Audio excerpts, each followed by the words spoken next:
Baik adik-adik, selamat datang kembali. Ya, pada kesempatan kali ini kita masih akan membahas tentang elektrostatika, ya, terkhusus tentang medan listrik. Tapi pada kesempatan kali ini saya akan membahas satu buah contoh soal. Ya, contoh soal ini sering muncul dalam soal-soal masuk ke perguruan tinggi negeri. Ya, kita lihat soalnya sebagai berikut. Pada gambar di samping, A, B, dan C adalah sebuah segitiga sama sisi dengan panjang sisi 6 cm. A dan B adalah partikel dengan muatan masing-masing sebesar minus 4 mikrokolom dan positif 8 mikrokolom. Besar kuat medan listrik di titik C akibat muatan A dan B adalah. Ya, jadi ada sebuah segitiga ABC, segitiga sama sisi dengan panjang sisi 6 cm. Di titik A diletakkan muatan minus 4 mikrokolom, di titik B diletakkan muatan positif 8 mikrokolom. Yang ditanya di soal adalah berapakah besar kuat medan listrik yang berada di titik C. Sebelumnya sudah kita pelajari bahwa medan listrik itu hanya membutuhkan satu buah partikel. Artinya satu buah partikel akan menghasilkan satu medan listrik.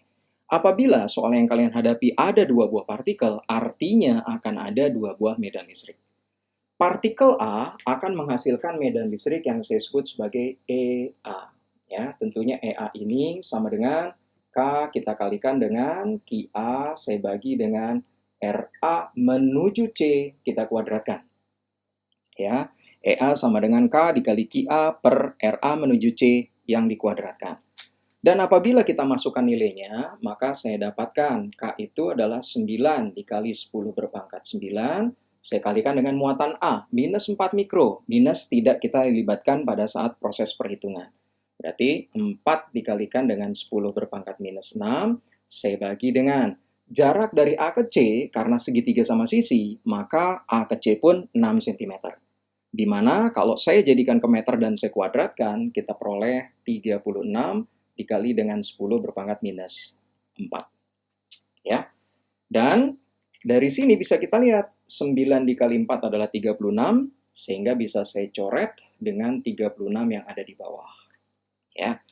Sehingga hasil akhir medan listrik karena partikel A di titik C adalah sebesar 1 dikali dengan 10 berpangkat 9 dikurangi 63 minus 4 naik ke atas 7 Newton per Coulomb. Nah, ini dia medan listrik yang dihasilkan oleh partikel A. Kemudian masih ada partikel B. Maka kembali kita hitung. Medan listrik karena partikel B di titik C tentunya persamaannya adalah K dikalikan dengan QB, saya bagi dengan R dari B menuju C yang kita kuadratkan. Dan apabila kita masukkan angka-angkanya, kita perolehlah 9 dikali dengan 10 berpangkat 9. Saya kalikan dengan QB-nya adalah 8. Di sini adalah 8 dikali 10 berpangkat minus 6. Saya bagi dengan jarak dari B ke C, segitiga sama sisi, maka juga sama. 6 cm. Kita jadikan meter dan dikuadratkan, kita peroleh 36 dikali dengan 10 berpangkat minus 4. Ya. Kemudian, 9 dikali dengan 8 itu 72. 72 kalau saya coret dengan 36, maka kita dapatkan hasil di atas adalah 2. Ya. Sehingga hasil dari perhitungan ini adalah 2 dikali 10 berpangkat 7 Newton per Coulomb. Sekarang saya sudah punya nilai medan listrik karena partikel A dan medan listrik karena partikel B. Sekarang kita cari resultannya. Ya, bagaimana cara mencari resultan? Kita harus tahu arahnya. Seperti yang sudah kita pelajari pada video sebelumnya, arah medan listrik jika partikelnya berjenis negatif adalah menuju ke partikel tersebut.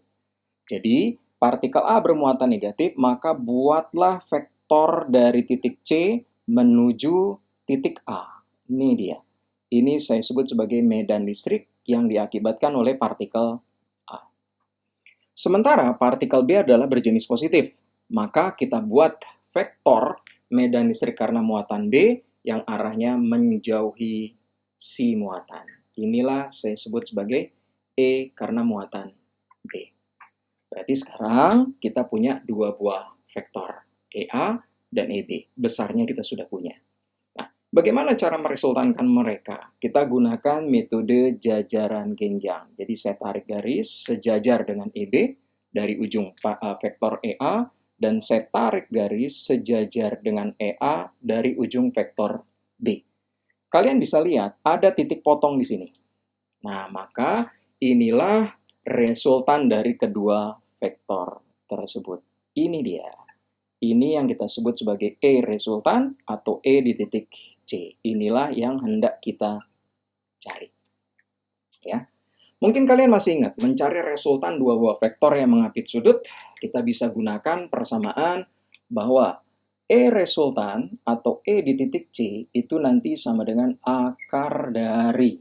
Yang terlibat adalah EA kuadrat, saya tambah dengan EB kuadrat, saya tambah dengan 2 kali EA dikali dengan EB dikalikan dengan kosinus theta. Nah, ini dia. Yang mana tetanya? Tentunya tetanya ada di sini. Inilah tetanya, sudut apitnya.